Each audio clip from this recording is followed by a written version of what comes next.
And I was gonna kind of ask about that as far as like the videos as well, because I got a chance to check out. I think it was P. Rich, Deep Down Inside.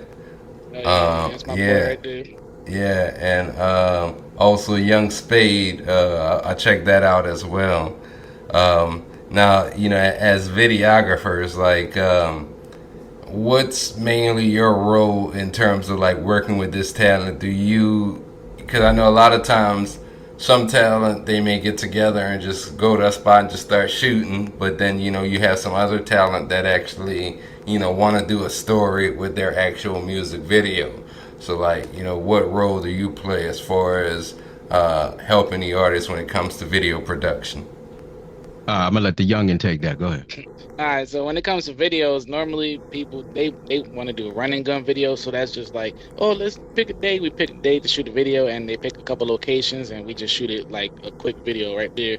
And that's kind of main videos I've been doing. We try to tell artists that we want to do more storyboard and more like movie like cinematic videos, but they just want the quick stuff. So that's all I really get right now. And the way we go about it right now is like the artist. Well, we try to go about it. An artist will hit me up and say they want to do a video, and I'll let them know. All right, I'm gonna hit up Unc and see what days we got available on the schedule, and then I let them know at least like a week before they have to send like a deposit, at least half of them, for, just to lock in the date, and then they could just pay me the rest when the music video is done.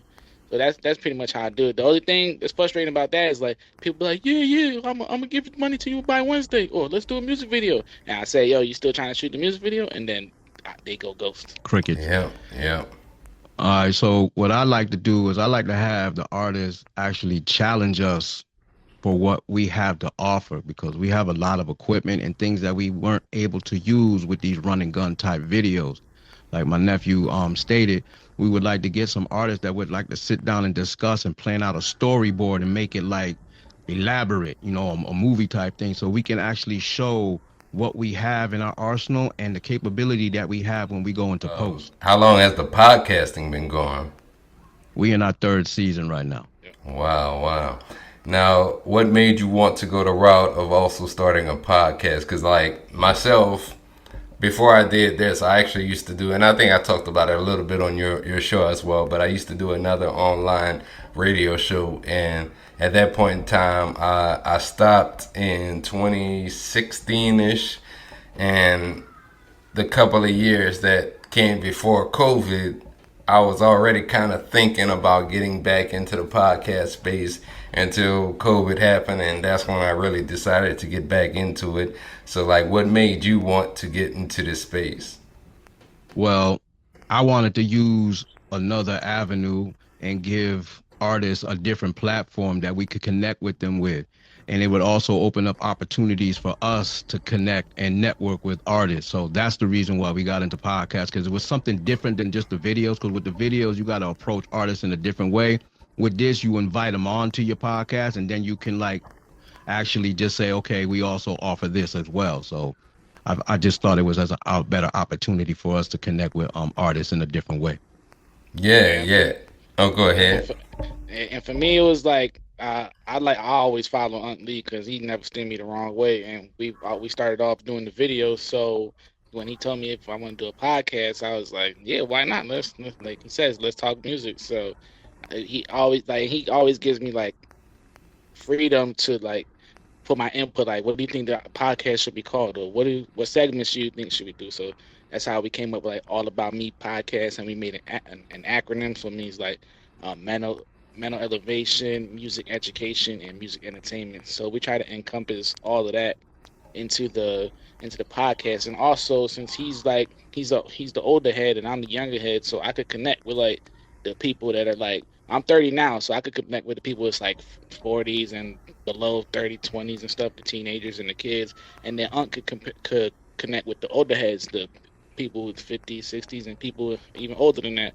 So the things like when we talk with older heads that I can't understand, he could break it down for me and all the other young heads that can't understand it. And then the younger stuff that he can't understand, I break it down for him so he can understand it, and the older heads can understand it. Yeah, so what we do is we bridge that generational gap.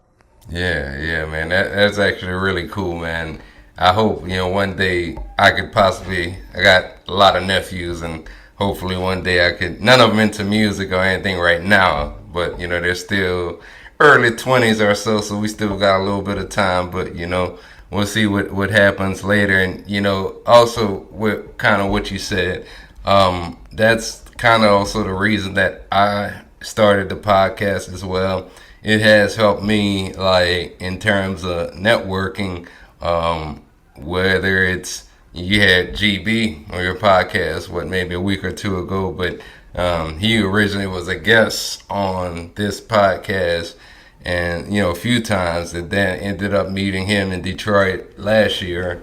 Went to Detroit twice, and here we are, 2026 now, about to work on our or finish our next project that we're gonna drop next month. But like, it's helped me, from a standpoint of being able to work with artists like that.